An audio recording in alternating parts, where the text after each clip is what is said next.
Hi and welcome to handover video of the Hyundai Tucson Nline. This is the manual version. So again, you've got obviously a couple of keys. Now with the Nline it is keyless, so as long as you've got the key on you, you can use these little buttons to unlock or lock the vehicle.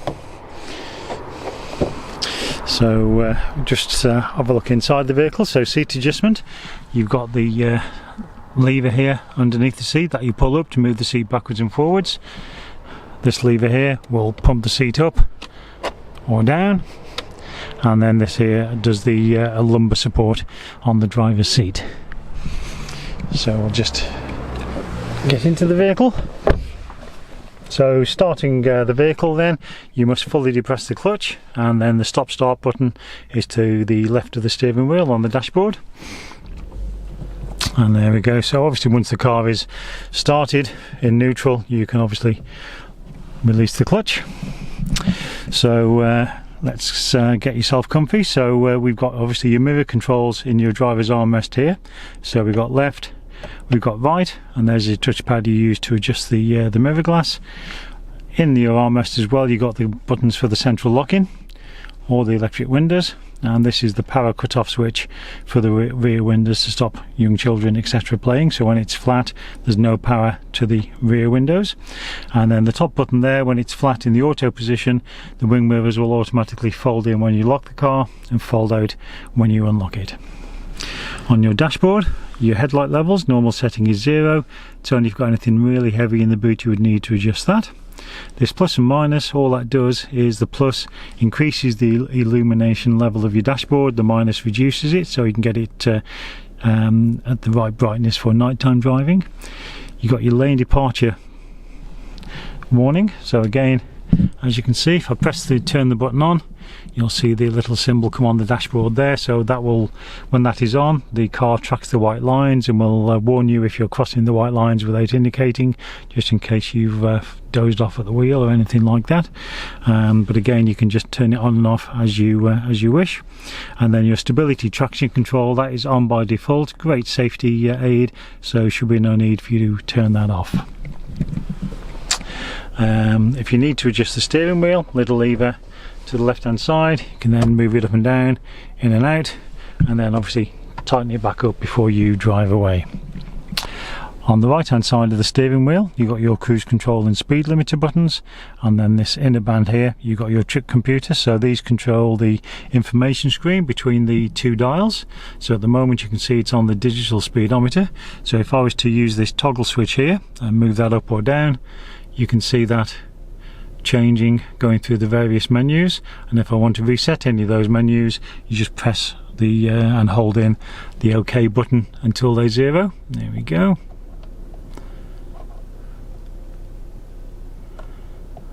So again, you can leave it on any of those screens. I've left it on the digital speedometer.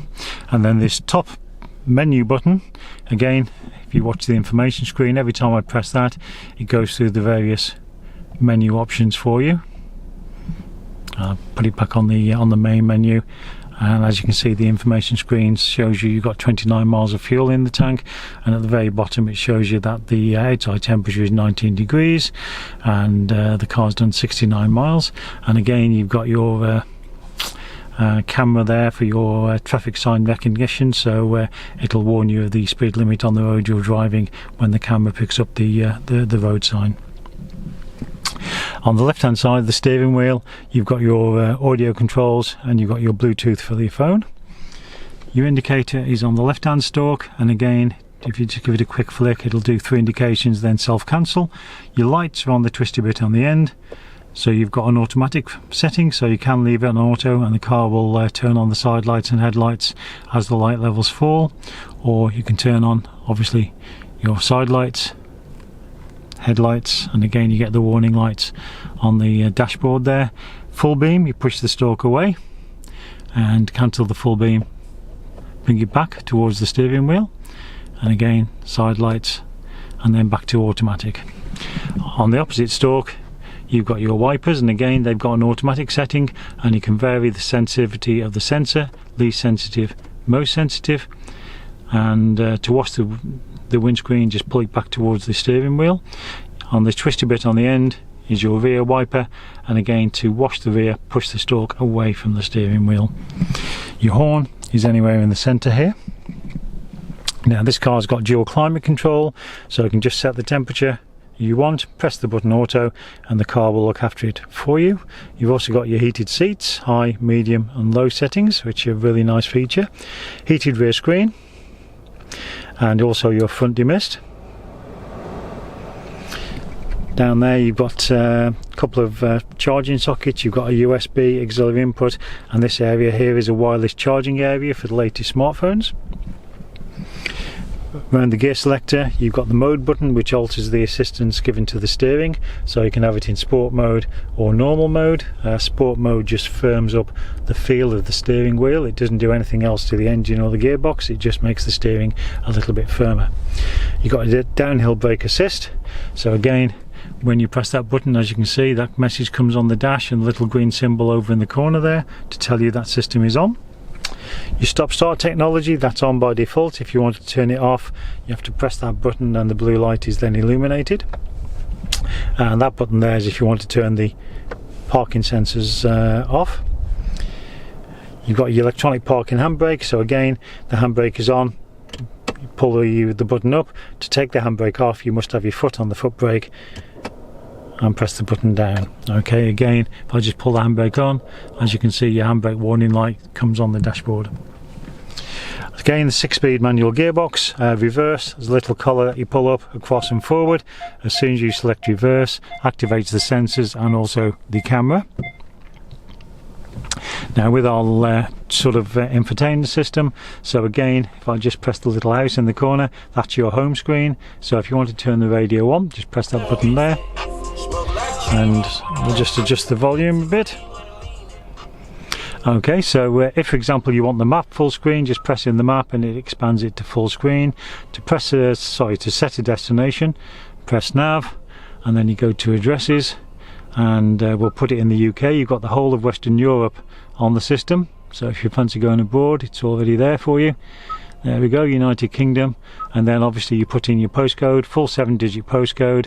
That return arrow always gets you back to your previous screen. You can just press map, and obviously you have a display there to show you where you are, and using this knob you can actually zoom out, zoom in. Okay, to adjust the navigation volume, you can just press that speaker. Guidance will be, and as you can see, nice and easy to adjust. You can even mute it, and then once you've set the volume, just click outside and that box then disappears. Alright, if I take you back to the home screen, press the little house in the corner. So if you want the radio full screen, just press in the radio, and again, if you want to store any radio stations, you just go to list, for example radio 2, favourites, press and hold, return arrow, and then list, so you can do it again as many times as you like. So as you can see, nice and straightforward. And the benefits of storing your favourites are, you can then, if I put it back to the normal radio, if I use this button on the steering wheel, if I just flick that up and down, it'll go through the various favourites that you've stored on the system. Alright, if I go back to the little home screen again, if I go into all menus, then this is where you've got your Android Auto and Apple CarPlay, so you can link your phone up via the USB and obviously press the appropriate button, and obviously that will come into play automatically in that for you. Bluetooth, again, that's the button you press if you want to link your phone to the car, and again then you can use the hands-free system that's built in, all legally and hands-free. Hazard lights, those are just there, and then in your glove box you've got all your handbook, service book and lock and wheel nut key for the alloy wheels. Fuel filler cap, that is on the passenger rear quarter, and again, as long as the car is unlocked, all you have to do is just give it a quick press and it opens up, and then normal unleaded in there. And in the boot you've got your tonneau cover, and then under the boot floor there you've got your space saver, spare wheel and tools. So there we have it. Hope you've enjoyed that little tour of the Tucson nline. and I'm sure that you will enjoy the car.